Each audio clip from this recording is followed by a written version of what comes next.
Alright Reddit, buckle up for a tale of class differences, legal documents, and a twist of financial fate that still feels surreal. I'm Daniel, 48M, and I grew up knowing the value of a hard-earned dollar, mostly because there weren't many of them floating around in my childhood. My folks worked their asses off just to keep the lights on. Then I met Eleanor, 45F. She was different. Like, from another planet different. Stunningly beautiful, sharp as a tack, and yeah, her family was swimming in generational wealth. Think sprawling estates, trust funds that could choke a horse, the whole 9 yards. We fell for each other, hard and fast, and for a while, that chasm of financial background felt like something we could bridge with sheer stubborn love. Eleanor's family, however, viewed me with the same suspicion you'd reserve for a cockroach at a picnic. They were polite, outwardly, but their eyes always held this guarded look, like they were waiting for me to try and siphon off their precious fortune. When Eleanor and I got serious about marriage, they descended like a flock of very expensive, very judgmental birds. The main point of contention? Protecting Eleanor's future. Translation: ensuring this working-class stiff didn't get his mitts on their meticulously accumulated assets. They insisted on a prenuptial agreement. Sitting in that opulent, mahogany-clad lawyer's office felt like something out of a movie where I was clearly cast as the penniless villain. Their lawyer, a silver-haired shark in a bespoke suit, laid out the terms with a detached air, while I sat there, feeling like a deer caught in headlights. I barely grasped the intricacies of the legal jargon. They had their representation. I couldn't even afford a decent consultation with a lawyer who wouldn't charge an arm and a leg just to glance at the damn thing. The pressure was suffocating. Eleanor kept saying it was just a formality, a way to appease her overbearing parents. I loved her fiercely, and honestly, I was so out of my depth in their world, so desperate to make this marriage work, I signed it. I felt utterly cornered, like I had no other viable option. The agreement basically stipulated that anything Eleanor owned before the marriage remained hers, and anything I owned remained mine. Seemed straightforward enough at the time, considering my assets consisted mainly of a beat-up car and a rapidly growing student loan. Fast forward about 15 years. Life took a rather unexpected turn. I'd always been a bit of a tech geek, tinkering with computers since I was a kid. I had this crazy idea for a software company, something niche but with real potential. I poured every ounce of my energy, every spare minute, into it. Sleepless nights became the norm, ramen noodles my gourmet meal. And somehow, against all the odds, it exploded. Like Silicon Valley unicorn exploded. We went from pinching pennies to a life where financial worries became a distant, almost comical memory. Eventually, my company became a major player in the industry, and yeah, the irony wasn't lost on me, I was likely worth more than Eleanor's entire blue-blooded lineage at that point. But as my financial success skyrocketed, something else started to erode, our marriage. The initial passion seemed to fizzle out. Eleanor became increasingly distant, almost resentful. Maybe the shift in our financial power dynamic messed with her head, maybe she couldn't reconcile the image of the struggling guy she married with the wealthy CEO I had become. I honestly don't know the exact reasons. What I do know is that she started spending a lot of time with her girlfriends at various exotic locales, and the warmth between us cooled to a glacial temperature. Our conversations became stilted, punctuated by long silences and a palpable sense of dissatisfaction. Then came the sucker punch that knocked the wind out of me.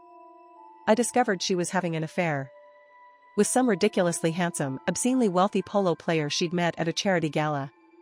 The betrayal hit me like a physical blow.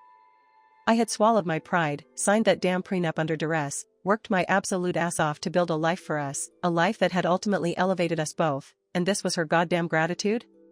Suddenly, guess who came slithering out of the woodwork, their concern levels miraculously spiking? Eleanor's family.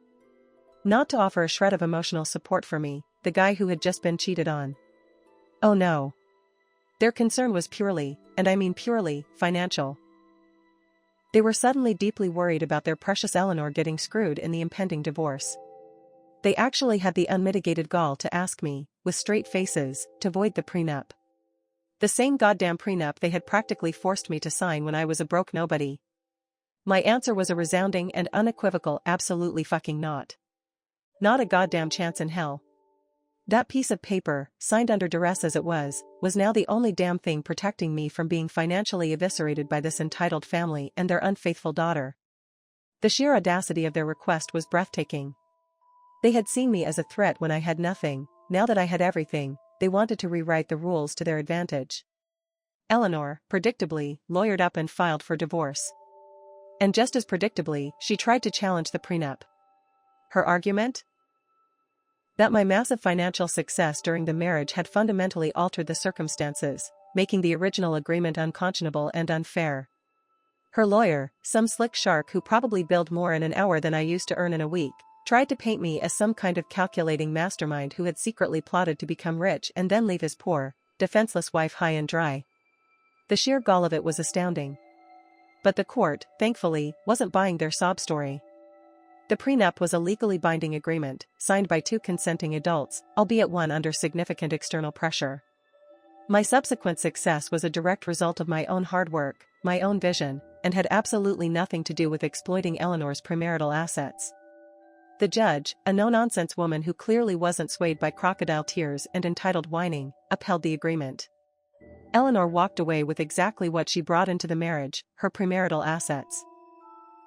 And a relatively small amount of alimony, just enough, I suspect, to keep her in designer handbags and overpriced green juice. Her family was absolutely apoplectic. Their carefully constructed fortress of wealth, designed to keep outsiders like me at bay, had ultimately failed to protect their daughter from the consequences of her own actions. So, Reddit, that's my story. A guy from a modest background meets a woman from extreme wealth, gets railroaded into signing a prenup when he's broke, works his absolute ass off and becomes richer than her entire damn family, and then watches as that very prenup protects him from her betrayal and their insatiable greed. Karma? You bet your sweet ass it is. It's a stark reminder of the messed up power dynamics that can fester in relationships with significant financial disparity, the lasting sting of feeling pressured and powerless, and the enduring, sometimes darkly ironic, impact of legal agreements. I'm still processing the whole damn mess, but honestly? There's a small, bitter part of me that finds a twisted sense of justice in how it all played out. Alright Reddit, you guys were pretty fired up about the first part of this saga, so let's dive into the messy details of how Eleanor's little extracurricular activities came to light. It wasn't some dramatic confrontation or a tearful confession, at least not initially. It was more like a slow drip of suspicion that eventually turned into a goddamn tidal wave of betrayal. As I mentioned, Eleanor had become increasingly distant. The easy camaraderie we once shared had been replaced by polite, almost perfunctory interactions. She started taking these girls' trips more frequently, luxurious getaways to exotic locales with her wealthy friends. At the time, I was so buried in my work, so focused on keeping the company growing, that I didn't question it too much. I figured she was just enjoying the fruits of our, well, mostly my labor, unwinding from the pressures of our privileged life. Looking back, I feel like a goddamn idiot for being so blind. The first little red flag was her phone. It was always glued to her hand, even at home.